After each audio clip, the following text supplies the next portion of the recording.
Viewer, स्वागत है आप सभी का एक बार फिर से आपके अपने चैनल पर। मैं Narendra Kumar, faculty of wisdom academy अरनो से क्लास +2 की जो मैक्रो इकोनॉमिक्स की बुक है उसका हमने चैप्टर नंबर 4 है जो वो स्टार्ट किया था, methods of calculating national income.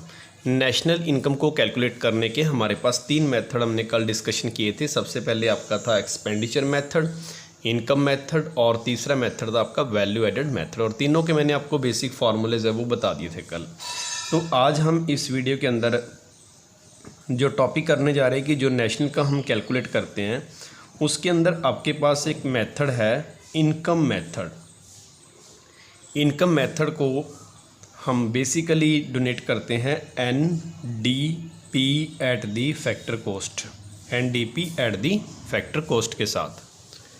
तो इनकम मेथड का जो ये फार्मूला हम बनाते कैसे थे, जैसे कि मैंने आपको कल बताया था वीडियो के अंदर कि जो इनकम होती है वो हमेशा अर्नड होती है, इनकम हमेशा कमाई जाती है, और इनकम को अर्न करने के लिए हमारे पास होते हैं फैक्टर, और फैक्टर से ही हम इनकम को अर्न करते हैं। इसीलिए अब जो इनकम है ये फैक्टर से आएगी, तो इसीलिए हमने इसको फैक्टर कॉस्ट पे निकाला। और इसके अंदर किसी प्रकार की गुड्स एंड सर्विस का रोल नहीं होता, क्योंकि वो तो रोल होता है जब आपकी कोई एक्सपेंडिचर मेथड की वैल्यू आएगी। तो इसीलिए हम इसको, इसके अंदर किसी प्रकार का डेप्रिसिएशन इंक्लूड नहीं होता, इसीलिए हम इसको डोनेट करते हैं एन से। तो NDP का पूरा नाम है आपका net domestic product at factor cost. तो ये आपको इसका सबसे पहले बेसिक फार्मूला क्लियर होना चाहिए कि जो आपकी इनकम मेथड है वो निकलेगा NDP at the factor cost के ऊपर। अब इनकम अर्न करने वाले हमारे पास टोटल 4 फैक्टर हैं, जैसे कि आपको पता है land, labour, capital and entrepreneur. इन चारों की जो इनकम होती है उसी को हम फैक्टर्स की इनकम बोलते हैं, और यही हमारे इस मेथड के अंदर ये 4 फैक्टर काम आने वाले हैं। अब ये चारों फैक्टर का हम यूज़ कैसे करेंगे, देखिए सबसे पहले L है, देन L, एक बार फिर से L हो गया, 2 हो गए, इसके बाद K और एक E। ये 4 फैक्टर हैं। इसमें से जो एक फैक्टर है मैं इसको एक ग्रुप में रखूँगा, और जो ये 3 फैक्टर हैं ये आपने एक ग्रुप के अंदर रखने हैं।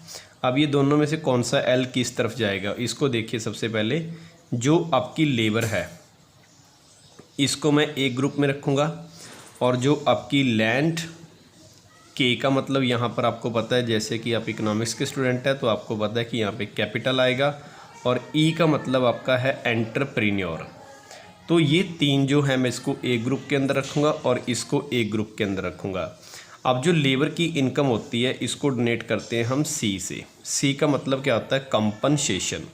और जो ये तीनों के द्वारा इनकम जनरेट की जाती है उसको मैं डोनेट करूँगा O से। ठीक है, अब इसके आपको नाम भी बताऊंगा कि ये नाम कैसे बनते हैं। और इसके अलावा कुछ इनकम ऐसी होती है जिसको हम कैलकुलेट नहीं कर सकते, उसको हम डोनेट करते हैं M से। M का मतलब होता है आपका मिक्स्ड इनकम। तो C + O + M।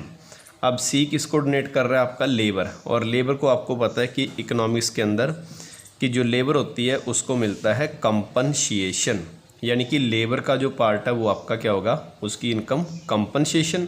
और जो लैंड की इनकम है इसको हम क्या बोलते हैं, रेंट। कैपिटल को बोलते हैं हम, कैपिटल की इनकम को इंटरेस्ट, और जो एंटरप्रेन्योर है उसको हम बोलते हैं प्रॉफिट मिलेगा। ठीक है, तो इसको O को हम लिखेंगे ऑपरेटिंग सरप्लस, ऑपरेटिंग सरप्लस।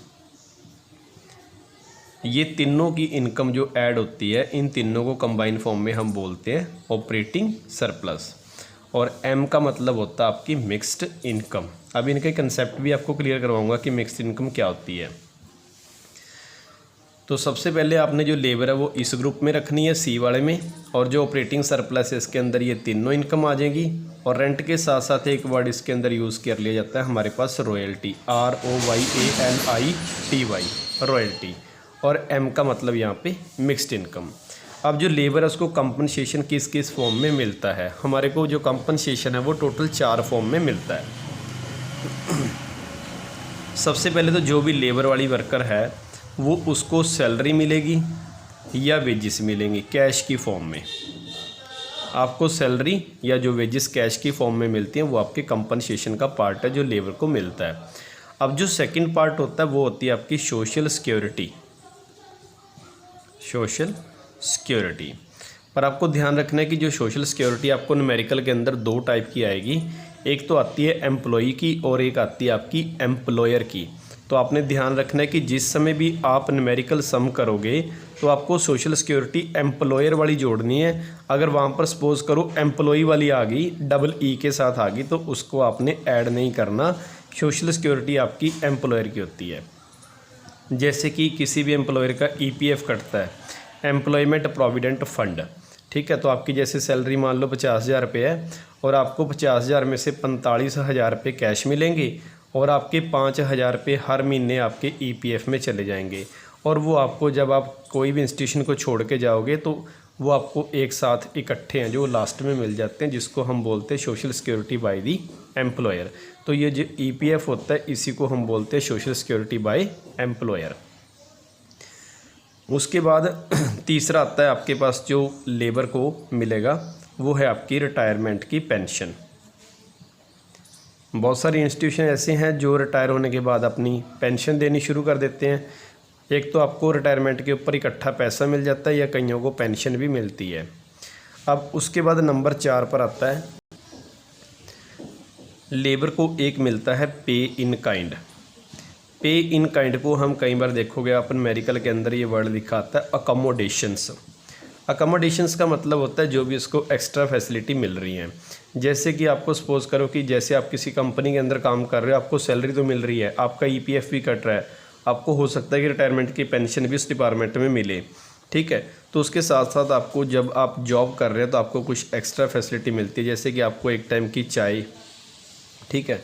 कई कंपनियों के अंदर एक टाइम का या 2 टाइम का खाना भी मिलता है, ठीक है। और वो कई बार लेबर को रहने के लिए रूम्स भी दे देते हैं, ठीक है। इसके अलावा फ़ैन, पक्खा वगैरह आपको जो भी चाहिए, तो ये सारी फैसिलिटी आपको फ्री ऑफ कॉस्ट मिलती हैं और इन्हीं को हम क्या बोलते हैं अकोमोडेशन।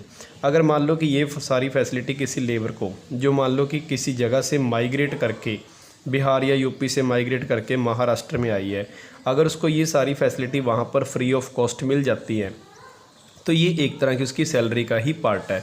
क्योंकि अगर वो कंपनी उसको ये चीज़ें प्रोवाइड ना करे तो इन्हीं चीज़ों के लिए उसको बाहर भी पैसा देना पड़ेगा। इस तरह से वो है तो उसकी इनकम का ही पार्ट है और इसी को हम बोलते हैं पे इन काइंड। और इसी को आपका न्यूमेरिकल के अंदर नाम लिखा आ जा सकता है अकोमोडेशन।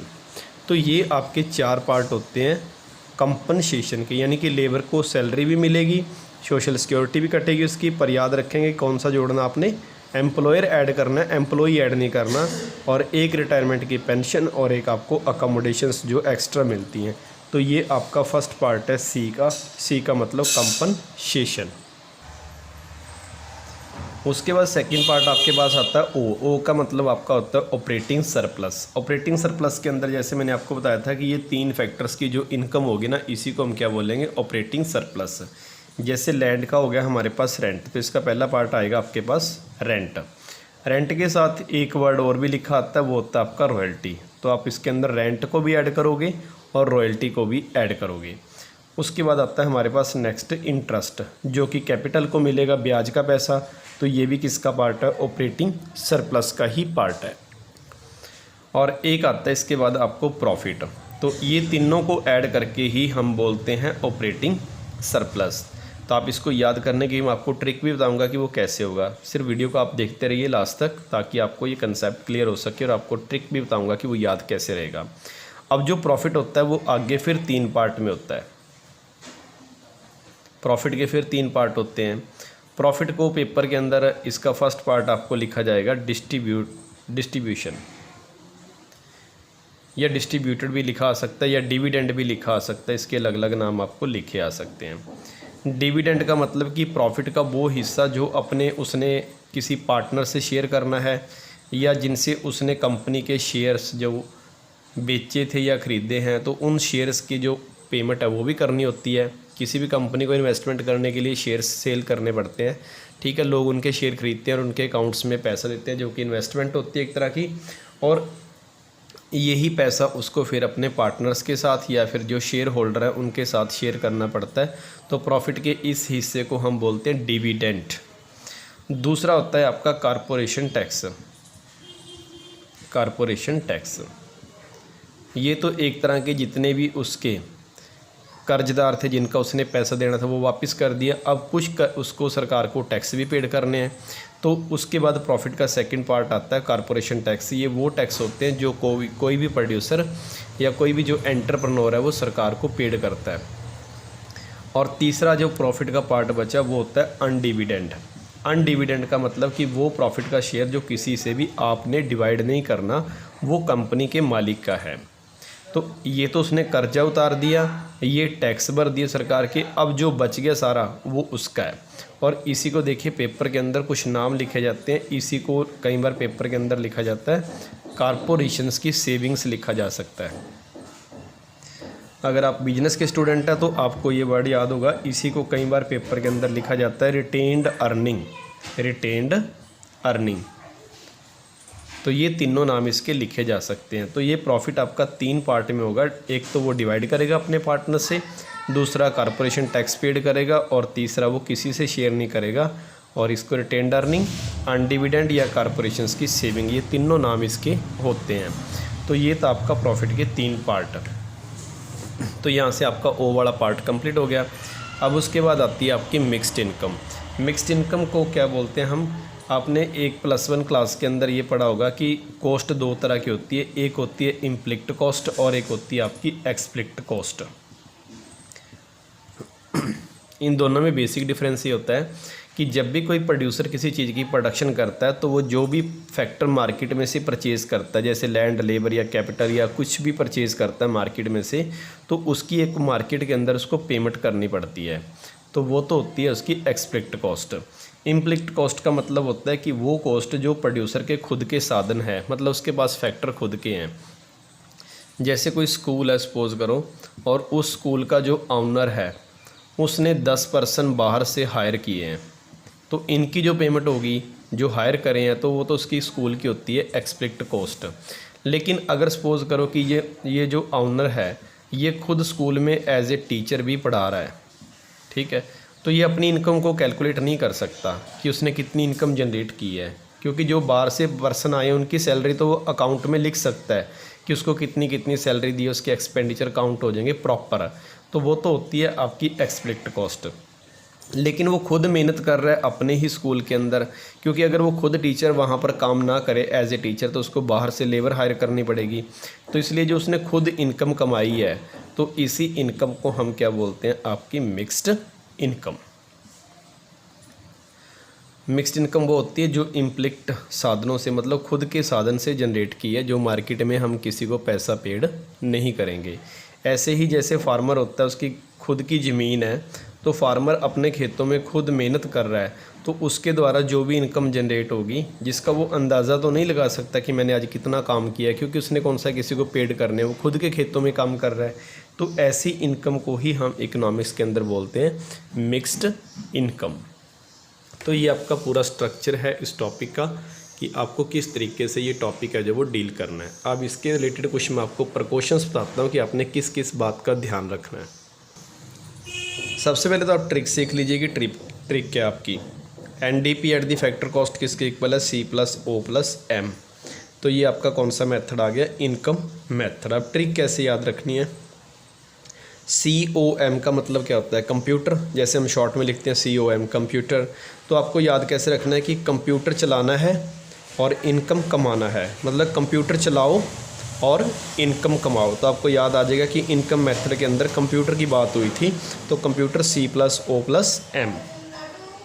अब जो कंपनसेशन है ये मिलता है आपका लेबर को, तो इसको तो आप पता है कि 4 पार्ट्स में लिखोगे, सोशल सिक्योरिटी, पे इन काइंड, और तीसरा है आपके अंदर रिटायरमेंट पेंशन, और एक होती है आपकी वेजेस एंड सैलरी। पर बात ध्यान रखनी है कि आपको एम्प्लॉयर ऐड करना है, आपने एम्प्लॉई ऐड नहीं करना, ये बहुत इंपॉर्टेंट आपके लिए। अब ओ का मतलब क्या होता है, ऑपरेटिंग सरप्लस। तो आप इसको याद रखोगे, oh my God rest in peace, oh my God rest in peace. R का मतलब रेंट, और आर के साथ एक आर आएगा आपका रॉयल्टी का, दोनों ऐड करने, रेंट भी करना है रॉयल्टी भी। प्रॉफिट आपको पता है कितने पार्ट में होता है, 3 पार्ट में, एक डिवाइड करेगा, एक किसी के साथ डिवाइड नहीं करेगा, और एक आपके वो भरेगा टैक्स, और एक होती है आपकी एम का मतलब मिक्स्ड इनकम। जब भी आप न्यूमेरिकल सम स्टार्ट करोगे सबसे पहले आपने ये तीनों बड़ी टर्म देखनी है, ठीक है। जैसे ही आप कंपनसेशन देख लेते हो, कंपनसेशन ऑफ एम्प्लॉई, ठीक है, तो आपने इसको ऐड कर देना। अगर उसके साथ ये मान लो कि सैलरी भी दे रखी है, वेजेस एंड सैलरी दे रखी है, पे इन काइंड दे रखा है, रिटायरमेंट की पेंशन दे रखी है, ठीक है, या सोशल सिक्योरिटी दे रखी है, तो जब आपने एक बार कंपनसेशन ऐड कर दिया ना, तो आपने ये वाले पार्ट्स उसके अंदर अगर दे भी रखे हैं तो आप इसको इग्नोर कर दोगे। सबसे पहले आपने सी देखना है। अगर सी नहीं मिलता तो आप इसको अलग अलग उसके 4 पार्ट्स को उस न्यूमेरिकल सम के अंदर फाइंड करोगे। पहले आपका जो इम्पॉर्टेंट पॉइंट है वो है आपका कंपनसेशन ऑफ एम्प्लॉय, पहले ये ढूंढना है। अगर ये नहीं मिलता तो अब जाके आपने इसके ये पार्ट देखने हैं। अगर एक बार ये प्लस कर दिया तो उसके बाद इनको ऐड करने की ज़रूरत नहीं है, तब ताकि डबल काउंट ना हो। दूसरा आपने देखना है सबसे पहले ऑपरेटिंग सरप्लस। अगर आपको ऑपरेटिंग सरप्लस नहीं मिलता तो आप उसके 3 अलग अलग पार्ट उस सम के अंदर फाइंड करोगे, ठीक है। तो सबसे पहली प्रेफरेंस आपने रखनी है ऑपरेटिंग सरप्लस। ये नहीं कि आप जाते समय रेंट जोड़ दें, इंटरेस्ट जोड़ दें, प्रॉफिट, पहले आप ये देखोगे इसके अंदर कहीं ऑपरेटिंग सरप्लस तो नहीं दे रखा, पहले ये ढूंढना है। उसके बाद आपने नेक्स्ट अगर ये नहीं मिलता तो आपको इसके 3 पार्ट अलग अलग फाइंड करने हैं। अब इन तीनों पार्ट्स में अगर मान लो प्रॉफिट नहीं मिलता, अभी प्रॉफिट उसमें नहीं दे रखा, तो आप प्रॉफिट के अलग 3 पार्ट वो फाइंड करोगे। अगर 3 में से मान लो ओवरऑल ये भी नहीं दे रखा, तो ये नहीं सोचना कि इसके अंदर दे नहीं रखा, नहीं दे रखा तो उसको उठा के इग्नोर कर दो। सिर्फ आपने ये 3 पार्ट्स में से जितने आपको पार्ट मिल जाते हैं ठीक है, अदरवाइज़ उसको इग्नोर कर दो। और मिक्स्ड इनकम आपको डायरेक्टली पेपर के अंदर लिखी आएगी। तो ये कुछ प्रिकॉशंस हैं जब भी आप ये मेथड करोगे, और मेरी उम्मीद है कि आप इस सम को बिल्कुल भी गलत नहीं करोगे। कल मैंने आपको एक्सपेंडिचर मेथड करवाया था और आज मैंने आपको इनकम मेथड करवाया है, और इन दोनों में से एक न्यूमेरिकल आपको 5 मार्क्स में आना ही आना है। तो ये बहुत इंपॉर्टेंट आपके लिए। तो इसके याद करने की मैंने ट्रिक आपको बताई है कि कंप्यूटर चलाओ, इनकम कमाओ। कंपनसेशन आपका 4 पार्ट्स में, पर इसमें सोशल सिक्योरिटी याद रखनी है, एम्प्लॉयर वाली जोड़नी है, आपने एम्प्लॉई वाली को ऐड नहीं करना। ऑपरेटिंग सरप्लस में ओ my God rest in piece, ये कोड याद रहेगा आपको। और प्रॉफिट आपका 3 पार्ट्स में होगा, एक डिवाइड करना है, एक किसी से शेयर नहीं करना, और एक आप टैक्स पेड करोगे। और जो मिक्स्ड इनकम है वो होती है जो किसी को बाहर मार्केट के अंदर आपने पेड नहीं करनी।